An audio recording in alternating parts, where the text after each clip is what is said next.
What do the Buffalo Bills 2025 NFL draft selections tell us about the future of the defense? We're exploring that today on Locked On Bills.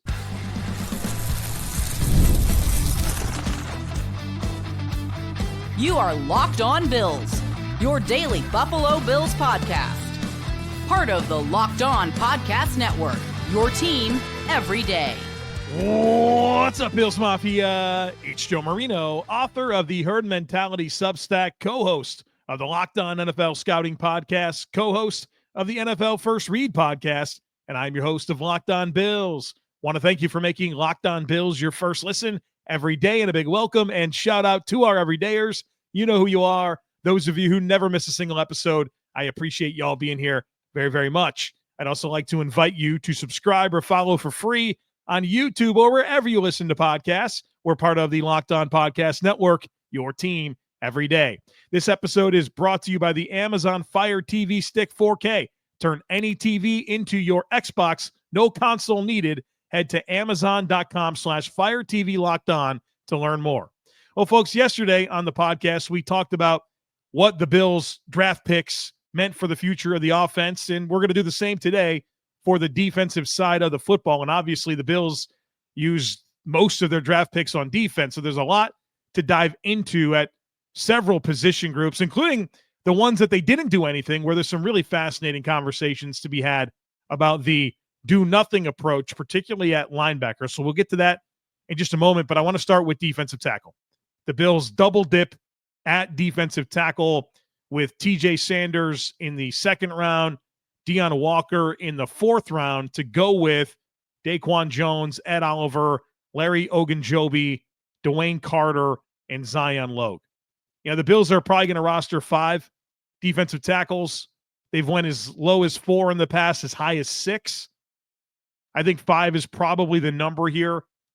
And obviously, you got to navigate the Larry Ogunjobi suspension for the first 6 games of the season, which will allow the Bills to carry probably an extra player at that spot, and then you figure it out when you have to figure it out when Ogunjobi's ready to come back. And so I think for the most part, these guys are all safe. Zion Logue's probably the guy that's not safe. But Sanders, Walker, Jones, Oliver, Ogunjobi, Carter, I think they're all safe for this roster. So what really stands out to me about this collection of talent and the Bills' decision to draft TJ Sanders and even Deone Walker, a bigger-bodied guy, but Deone Walker is not your traditional nose tackle. Yes, he's 6'7", 330 pounds. His playing weight at Kentucky was in the 340s, pushing 350. But that's not necessarily indicative of the type of player that he is. He's not like a hunker down, anchor at the point of attack, big-bodied space eater that's going to clog up space and allow the second level to run free. In fact, he's much more of a finesse penetration style player. And so as you consider this collection of talent, the arrival of Sanders and Walker, and continuing to not draft the big-bodied, traditional, classic throwback nose tackle, it is a clear as day signal that pass rush and penetration skills matter more than anything to the Bills. Like it or not, that is what they value. And this is going to open up a little side rant about structurally how the Bills play defense. But I think the collection of talent and skill sets at defensive tackle just really reveal the truth in what I'm about to say. This Bills defense is built on generating negative plays and takeaways. And the Bills have a very analytical formula they believe in to win football games, which is rooted in achieving things that give you the highest probability of winning. They're willing to sacrifice things that are less valuable to be better at things that are more valuable. Now, there's frustrations that will come with that, but they value things that are more predictive to a winning outcome. So they're willing to be smaller up front, concede some rushing yards, but the payoff is negative plays and more takeaways, which are more important metrics to winning. So they may give up a higher yards per carry. But along this journey, they're going to get negative plays and takeaways, which matter more than, hey, we give up some rushing production. Like it or not. They're willing to play lighter boxes and play too high coverage shells because that means less explosive plays allowed in the passing game. Because if you have a defensive drive against you that includes a pass play of 20 yards or more, the scoring expectation for that drive quadruples. The Bills want to avoid that.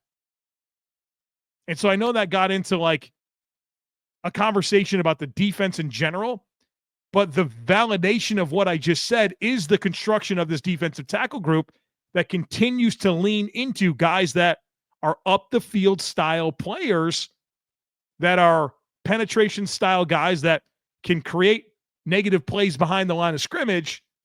But the trade-off is, well, maybe you're going to give up some rushing production because of that. Well, that's the theory. That's the explanation as to why they do that.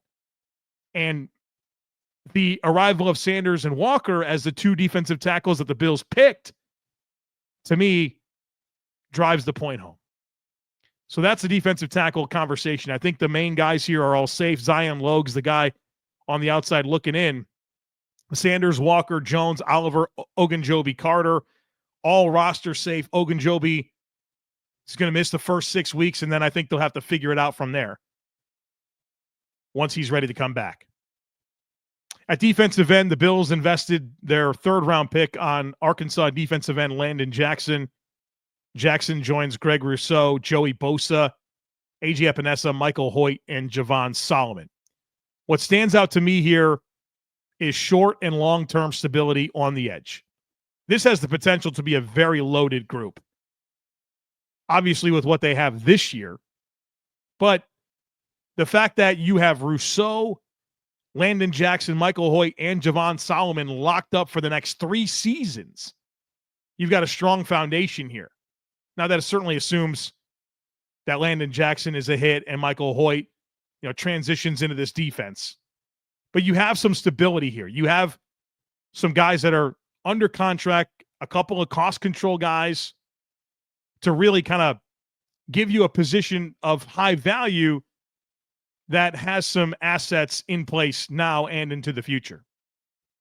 I really like how this edge group complements the inside guys. We talked about the inside guys as penetration style players that are going to get up the field. Well, the edge guys are power players that are compression style on the edge. So compression off the edge, penetration in the middle, you can see the formula, right? It's going to really cage that pocket in, and you find creases, you make plays. And then you also think about what you can do with twists and stunts. Have those powerful defensive ends crash down, loop those athletic interior guys around, and you can create some challenging games, twist stunts games with your defensive line based on how those skill sets all work together. The player here that I think a lot about in the fallout of Landon Jackson's arrival, in addition to Bosa and Hoecht, is A.J. Epinesa. And A.J. Epinesa is entering the last year of his contract, and there's really no logical way to get out of his deal other than trading him. The Bills could trade A.J. Epinesa with a post-6-1 designation and free up $6.2 million in cap space. Now, they'd have $1.3 million in 2025 dead cap and $2.9 million in 2026 dead cap, but you get $6.2 million right now.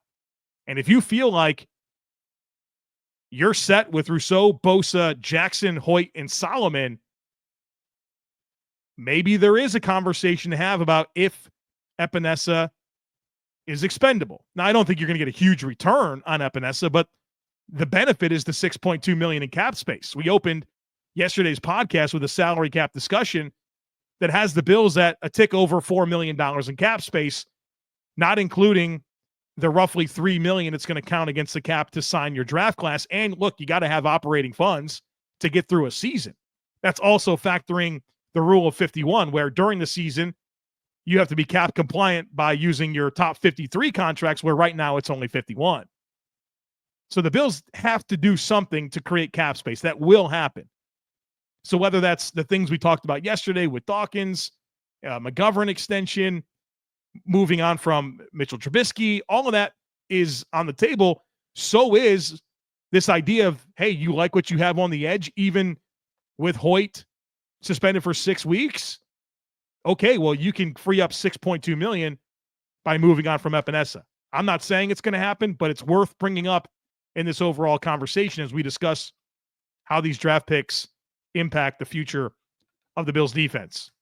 So that's the D-line conversation. Some fascinating layers to get into coming out of this draft. But up next, linebackers and corners. The Bills did nothing at linebacker, but that's still interesting to discuss. They did a lot at corner. 3 corners added.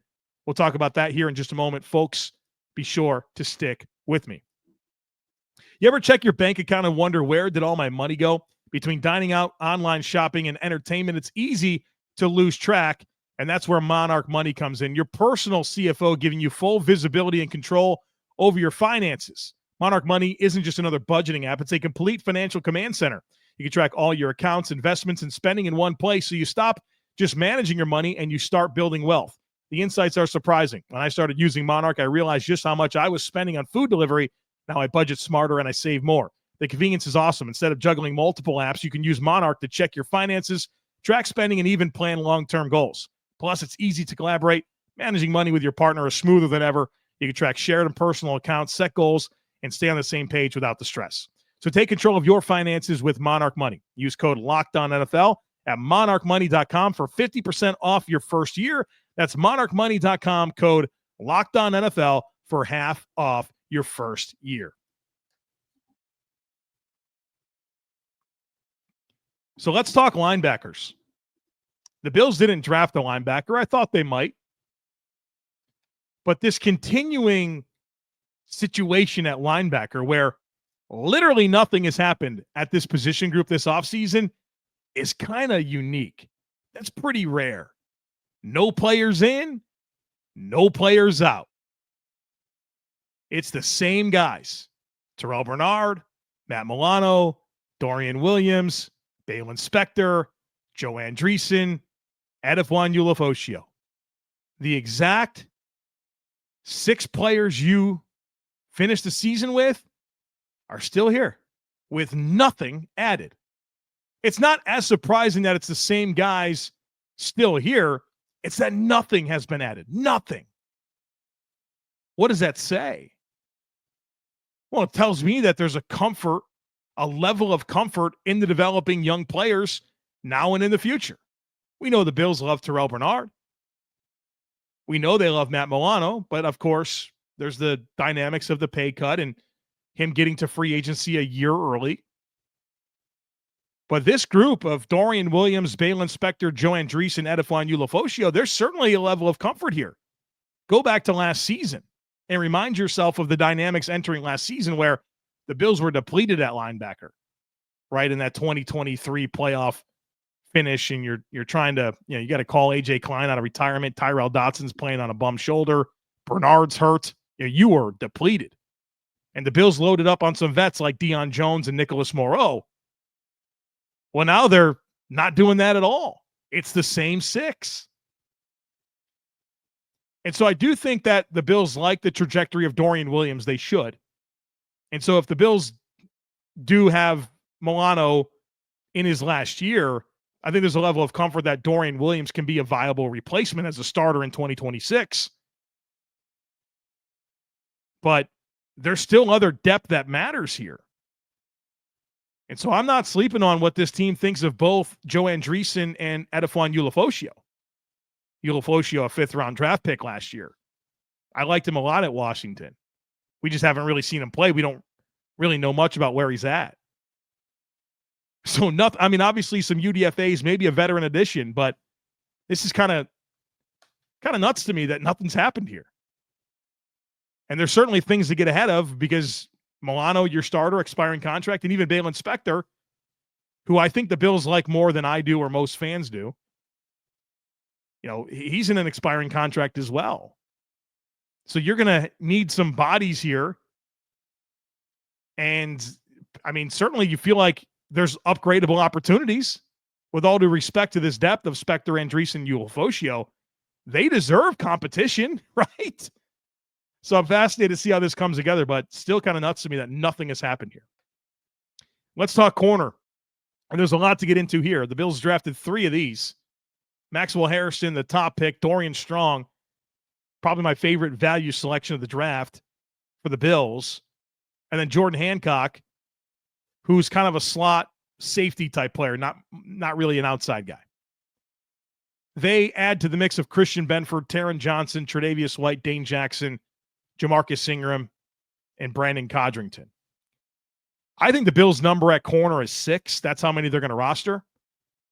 And I think Harrison, Johnson, and Benford are obviously locks. That means you got room for 3 more. Who are they? Trey White, Jamarcus Ingram, who I thought was the best special teamer the Bills had last year. Jordan Hancock is a 5th-round pick. You feel like he's got a good shot. I think 2 players in particular are on notice here. Dane Jackson, the first one. But the challenge between Dane Jackson and Trey White is this. Trey White's probably the better answer at corner. Dane Jackson's by far the one that can play special teams. If Harrison's going to start and he wins that starting job, you're in a Kyer Elam situation in the fact that Trey White would then, if he's the guy that makes the team, he either is inactive or he's active and starts because Benford or Harrison's down with injury. Where Dane Jackson, you feel comfortable about him on special teams, but you probably feel less comfortable about him playing actual corner. And the point that I want to make with all of that is I do not think that Brandon Codrington is safe on this roster. I don't. I think the Bills would love to not roster Brandon Codrington because the reality is he's only a punt returner. By the end of last year, they were using Ray Davis and Ty Johnson more in kick return, and Codrington can't play a lick of corner, and he doesn't like cover kicks and punts. He's literally just a punt returner. That's not enough value. You're going to commit a roster spot to that? That's challenging. I think they'd love for somebody else to be the punt returner that does more. So who are the 6? Harrison, Strong, Benford, Harrison, Johnson, Trey White, Dane Jackson, Jamarcus Ingram. Where's Strong and Hank? I don't know. They got to figure it out. It's great competition. This is great. This is the problems you want to have. It'll take care of itself. But there's so many different possibilities for how this shapes up. But I'm definitely thinking about Brandon Codrington as a guy that the Bills would love to not have to roster this coming season. I'm really intrigued by the starting pair of Christian Benford and Maxwell Harrison. I mean, obviously that's got to be the plan, whether that it's just a matter of when that happens. 1st-round pick and the guy you just paid. But I think these skill sets are very, very complementary. Different types of skill sets, right? Benford's got size, physicality, the guy that can match up with the bigger-bodied receivers. Harrison's the speedy, twitchy guy that can match up with the twitchier, speedier receivers. And while I think they would both kind of have their own matchup challenges with the other skill set, Benford, great player overall, he's not as good of a matchup for a player like Jalen Waddle as Maxwell Harrison is. Just like Maxwell Harrison's not going to be as good of a matchup for a guy like Jamar Chase, like Christian Benford is. So I like how the Bills have 2 players that I think are going to be really good. Benford already is. But you can be more matchup specific because you have 2 uniquely different players. But they both are very good in terms of ball skills. So I'm excited to see how that comes together. And I think the ceiling for that tandem is really, really special. But ultimately, the arrival of Hairston to go with Benford as the plan, it signals to me the desire for this defense to play with tighter and more aggressive coverage alignments. More man coverage. Being able to take the air out, right? The Bills got quick gamed to death last year. Quick passes, right? Death by a million paper cuts. I think they're positioned now with Hairston to play it a little bit differently and hopefully not have as much as that. Obviously, this defense, what it came down to is they were terrible on third downs. Bottom tier third down defense. Well, you've certainly added to your pass rush in a very meaningful way. And your corner room has been reloaded with a premium draft pick, other draft picks, veteran additions that have familiarity. You've done a lot here. Obviously, it was a priority. This pass defense was bad last year, right? Not good enough, particularly on third down. Hopefully, these additions can get that taken care of. All right, on the other side of it, I want to talk safety and special teams. We'll do that here in just a moment. Folks, be sure to stick with me. The NBA playoffs are here, and FanDuel is giving you the opportunity as a new customer, an incredible way to get in on the action. Right now, when you join FanDuel and place your first $5 bet, you will get $250 in bonus bets if that bet wins. And I love how FanDuel makes betting so easy, whether it's picking my favorite team or diving into player props, from three-pointers to steals to assists. FanDuel has so many ways to bet on your favorite player props. Plus, after the game tips off, you can even combine live prop bets into a same-game parlay for a chance to win big. So don't miss out. Head to FanDuel.com and claim your $250 in bonus bets today. All right, I want to talk safety and special teams. The Bills did not draft a safety. We got all interested in the possibility of Malachi Starks as the Bills' first-round pick. Some people were in on Nick Emanwari. A lot of people hoping for Xavier Watts on day 2. Andrew Makuba, out of Texas. Didn't happen. The Bills didn't draft the safety. Maybe you could say Jordan Hancock has some appeal at safety, but ultimately the Bills really didn't draft the safety. So what does that say? Well, they like what they have. They like Taylor Rapp. I think every piece of messaging we've ever heard from the Bills on Taylor Rapp is that they love the guy.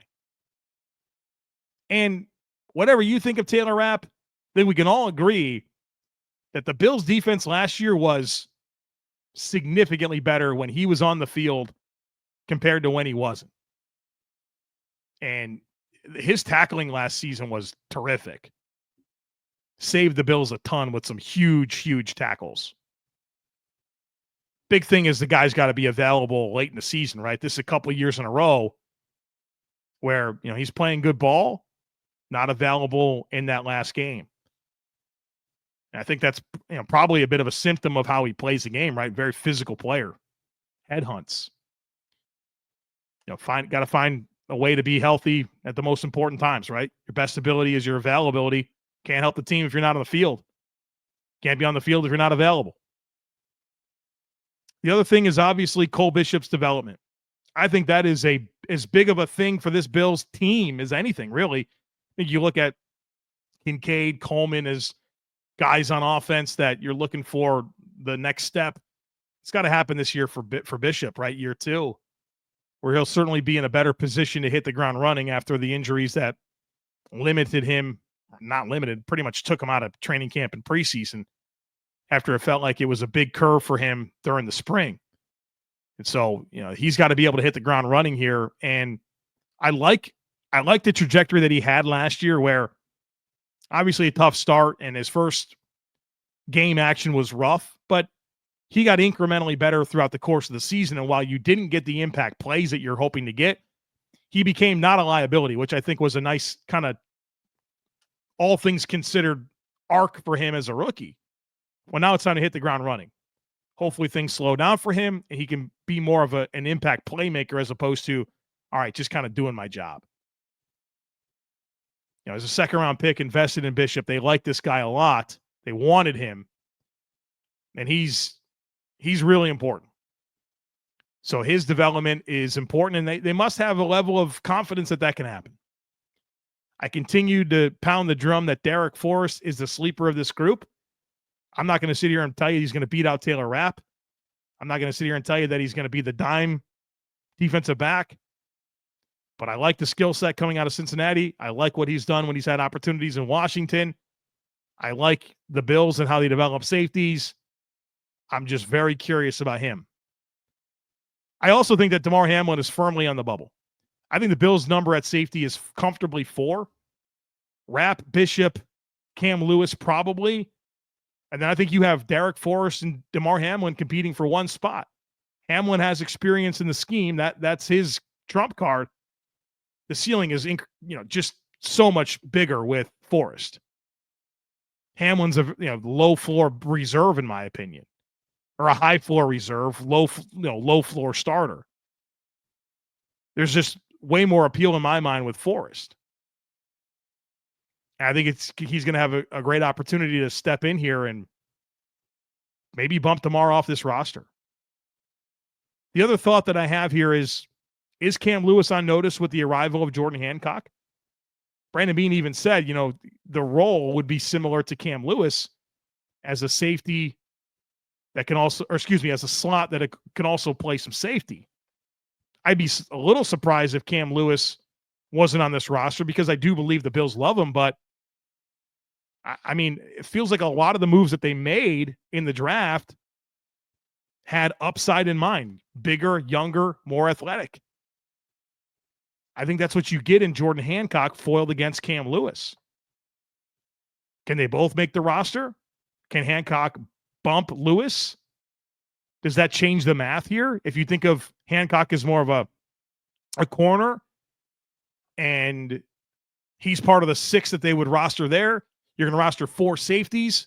Does that mean that Rapp, Bishop, Forrest, and Hamlin can make it? A lot of intriguing layers to this safety conversation. Lastly, I want to touch on special teams. Obviously, Tyler Bass, Reed Ferguson, they are safe as the kicker and the long snapper. The punter competition appears to be Jake Camarda versus Brad Robbins.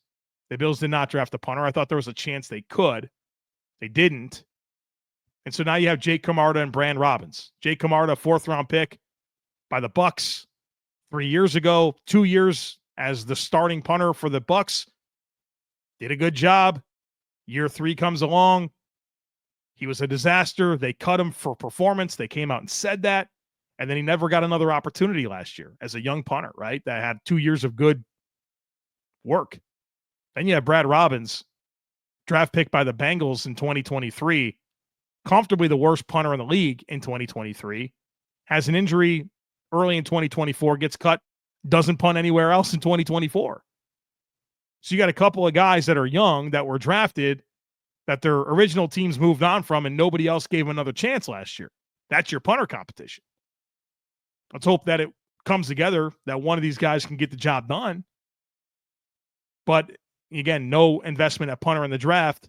This seems to be your mix. Does that mean the Bills will probably maybe have a UDFA or tryout, something like that? But these guys appear to be the contenders. I talked about Brandon Codrington. I think the Bills would love to not roster him this year. Too limited, right? It's just a punt returner. Did a great job. Like, don't get me wrong. I enjoyed Brandon Codrington. But just not enough value to be on this 53. I do want to make one last point here about special teams, and it's not necessarily about a specialist, but it is Jackson Hawes.